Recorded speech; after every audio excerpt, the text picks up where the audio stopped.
बिस्मिल्लाहिर्रहमानिर्रहीम, अस्सलाम वालेकुम।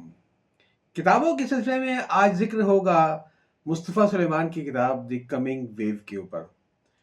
मुस्तफ़ा सुलेमान एक शाम निषाद बाशिंदे हैं और आपका आर्टिफिशियल इंटेलिजेंस में बहुत बड़ा नाम है। 2010 में आपने पहली बार एक बुनियाद रखी थी कंपनी के को फाउंडर के तौर पे, जिसका काम था आर्टिफिशियल इंटेलिजेंस में रिसर्च करना, और 2014 में उन्होंने वो कंपनी कोई $650 मिलियन की गूगल को बेच दी। तो ये बिल्कुल इब्तिदा से इसमें शरीक हैं। इन्होंने जो ये किताब लिखी है द कमिंग वेव, इसके बारे में कहा जाता है कि ये अमेरिका की जो एक पॉलिसी है कंटेनमेंट की, ये उसी तरह की कोई एक चीज़ आई है। इसके बारे में कहते हैं कि 1946 में रूस में मौजूद एक अमरीकी सिफारतकार ने अमेरिका एक टेलीग्राम भेजा था 5000 अल्फाज का, जिसमें कहा था कि कम्युनिज्म जितनी तेज़ी से बढ़ रहा है, इसको रोकने की ज़रूरत है। वहाँ से इस्लाम शुरू हुई थी कंटेनमेंट की, कि रोको इसको। और अमरीकी खारजा पॉलिसी की बुनियादी जो जुमला है वो कंटेनमेंट का है। ये जो किताब है ये भी बुनियादी तौर पे वही कंटेनमेंट की एक चीज़ है कि रोको आर्टिफिशियल इंटेलिजेंस को। क्यों रोको? गालिबन 300 सफ़हात पर मुश्तमिल इस किताब में सबसे ज़्यादा जिस पे ज़ोर दिया गया है कि ये जो आर्टिफिशियल इंटेलिजेंस, या जिसे हम एआई कहते हैं, या सिंथेटिक बायोलॉजी जिसे हम एसबी कहते हैं, ये हमारे वजूद के लिए ख़तरा है। और हमारे पास सिर्फ एक तंग रास्ता है, और वो ये कि इससे पहले कि बहुत देर हो जाए, हम इस पर काबू पा लें। कम्युनिज़्म जो है वो तो ज़ाहिर है मर्ज़ी के खिलाफ मुसल्लत हो रहा था, तो उसको कंटेनमेंट करना ज़रूरी था। लेकिन इनको परेशानी ये है कि ये आर्टिफिशियल इंटेलिजेंस और सिंथेटिक बायोलॉजी जो है, ये तो हमारी खुशी के साथ हम इसको फैला रहे हैं, और इससे हमारी सकाफ़त का वजूद जो है वो तबाह हो जाएगा।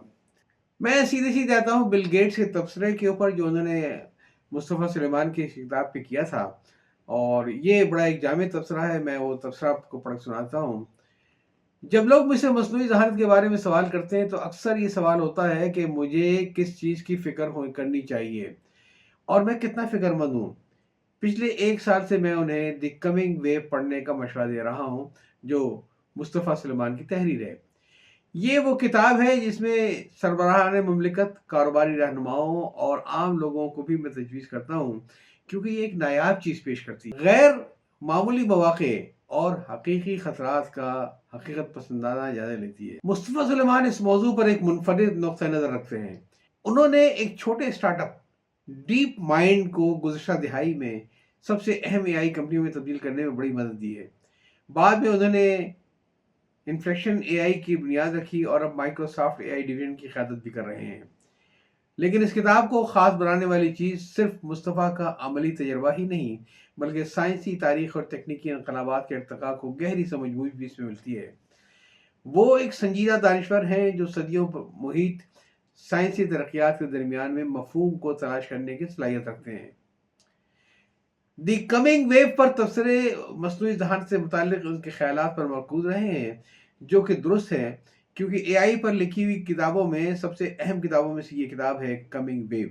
मुस्तफ़ा से ज़्यादा इस किताब को लिखने के लिए और कोई मौजूद शख्स नहीं है। वो 2016 में उस वक़्त मौजूद थे जब डीप माइंड के एल्फ़ागो ने दुनिया के बेहतरीन खिलाड़ियों को शिकस्त दे दी थी। ये एक ऐसा खेल है जो शतरंज से ज़्यादा पेचीदा है और 2500 साला हिकमत अमली पर मबनी है। इस फ़तह ने मशीनों की इंसानी सलाहियतों पर बरतरी का सबूत दे दिया। इस किताब को मुनफ़रद बनाने वाली बात यह है कि मुस्तफ़ा ने एआई को बड़ी साइंसी पेशरफ़्त का हिस्सा करार दिया है। Gene editing, DNA, synthetic biology, technology में होने वाली तरक्कियात भी इसी रफ्तार से बढ़ रही हैं, जैसा कि किताब का उन्वान बताता है। ये तब्दीलियाँ समुंदर में उठने वाली एक लहर की मानंद हैं, जो अभी ज़्यादा लोगों को नज़र नहीं आ रही हैं, मगर तेज़ी से ज़ोर पकड़ रही है। द कमिंग वेव, जो लहरें तेज़ी से आप पास आ रही हैं। मौरिख नूर हरारी का कहना है कि इंसान को तरक्की याफ्ता एआई बनाने से पहले आपस में एतमाद कायम करना चाहिए। नज़रियाती तौर पर मैं मुत्तफ़िक हूँ। अगर मेरे पास एक बटन होता जो हमें 30 या 40 साल तक तरक्की को रोकने की इजाज़त देता कि हम इज्तिमाई एतमाद पैदा कर सकें, तो शायद मैं उसे दबा देता, मगर ऐसा कोई बटन मौजूद नहीं है। एआई की तेज़ रफ्तार तरक्की से पैदा होने वाले 3 अहम ख़दशात इसमें शामिल हैं। पहला है मुआशी खलल। एआई काम करने के तरीके को बुनियादी तौर पे तब्दील कर सकता है। वो शोबे भी मुतासिर हो सकते हैं जो रवायती तौर पर खुदकार होने से महफूज समझे जाते थे।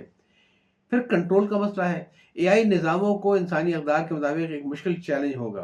फिर साइबर हमले और बायोलॉजिकल हथियार हैं, कौमी सलामती के खतरात हैं, برے عناصر کی طاقت میں اے آئی اضافہ کر سکتا ہے۔ سب سے بڑا چیلنج ان ٹیکنالوجیز کو محدود رکھنے کا ہے تاکہ ان کے فوائد سے استفادہ کیا جا سکے۔ نئی حقیقت میں ان ٹیکنالوجی کو کنٹرول کرنا بہت مشکل ہے۔ انہیں روایتی طریقوں سے قابو نہیں پایا جا سکتا۔ مصطفیٰ کی کتاب اس سوال پر غور کرتی ہے کہ ہم ان مسائل سے کیسے نپٹ سکتے ہیں۔ وہ مختلف تکنیکی حل تجویز کرتے ہیں، جیسے اے آئی سسٹمز کے لیے ایمرجنسی سوئچ بنانا، عالمی معاہدے، حکومتی اور نجی شعبے میں تعاون۔ میں ہمیشہ پر امید رہا ہوں کہ دی کمنگ ویو پڑھنے کے بعد میرا بھی یہی خیال ہے کہ اے آئی اور بایوٹیکنک ترقی سے صحت، تعلیم اور ماحولیاتی مسائل کے جدید حل ممکن ہو سکتے ہیں، لیکن سچی امید اندھی عقیدت نہیں ہوتی ہے، بلکہ مثبت اور منفی دونوں پہلوؤں کو سمجھنے اور مستقبل کے لیے کام کرنے سے حاصل ہوتی ہے۔ خواہ آپ ٹیکنالوجی کی شوقین ہو یا پالیسی ساز ہو یا کوئی ایسا شخص جو دنیا کے مستقبل کو سمجھنا چاہتا ہو، آپ کو یہ کتاب ضرور پڑھنی چاہیے۔ یہ آپ کو آسان جوابات نہیں دے گی، مگر درست سوالات کرنے پر ضرور مجبور کر دے گی۔ بل گیٹس کا تبصرہ آپ سن رہے تھے سلمان مصطفیٰ کی کتاب دی کمنگ ویو کے اوپر۔ میرا خیال ہے کہ آرٹیفیشل انٹیلیجنس کے اوپر کتاب لکھنے کے لیے سب سے موزوں شخص سلمان مصطفیٰ ہی ہیں، اور اس پر تبصرہ بھی سب سے زیادہ جامع جو ہے وہ بل گیٹ جیسا آدمی کر سکتا ہے۔ یاد چاہتا ہوں۔ اللہ حافظ۔